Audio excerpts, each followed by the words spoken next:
Let's go tanning. You gonna come with me? No.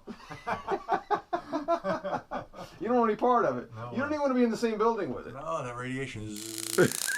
Oh my. Well, how do you feel? Is it nice and enjoyable?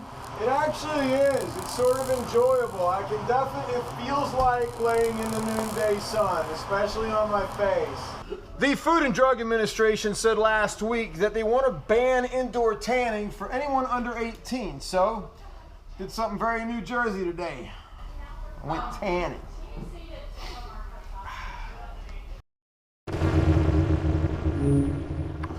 It's like the bridge of the Starship Enterprise. Now, the American Academy of Dermatology says that people who use indoor tanning equipment stand a better chance of getting skin cancer than others. So I popped in on my old friend, Dr. Charles Simone, to see what he thought before I hit the salon. It's ridiculous. Tanning booths are harmful. They can cause cancer, skin cancer, aging of the skin, but importantly, an evil cancer of the skin, melanoma. Okay, so great. Now that I've paid a visit to Dr. Simone, guess it's time to go tanning.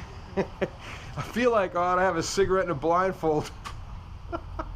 I would pretty much classify it as the Ferrari of tanning beds. Okay. They're state-of-the-art technology. They're all ultraviolet A and B and high-pressure bulbs. Now, Joe DiSalvi had me into his Heatinizm salon in Ewing.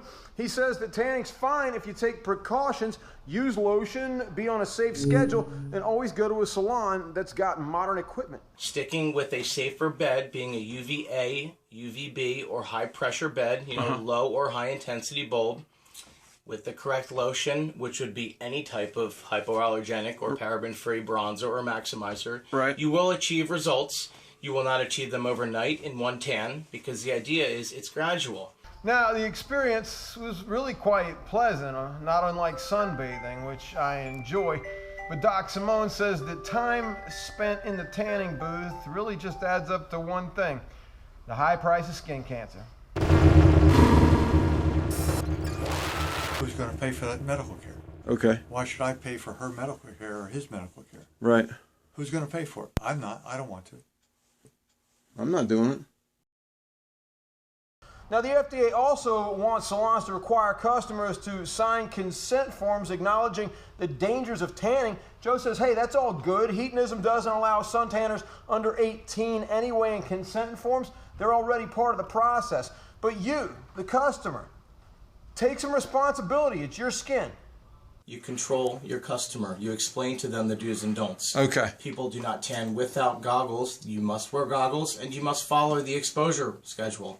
If you're pale and you need color, you'd like to get tan, it's a process. Now, Joe says Heatinizm also adheres to the Smart Tan guidelines of the American Sun Tanning Association. It's also worth noting that he's the only suntan salon owner that agreed to actually do the story. He says he wants to set the record straight. And see, this is the thing. I don't hate this at all. In fact, I really kind of like it. Doc Simone's telling me not to go. But Joe, he says it's perfectly safe if you do it right. What do you think? Hit us up on Twitter, @ChasingHank, or the show @ChasingNews. Fire off, man. Suntan hangs in the balance.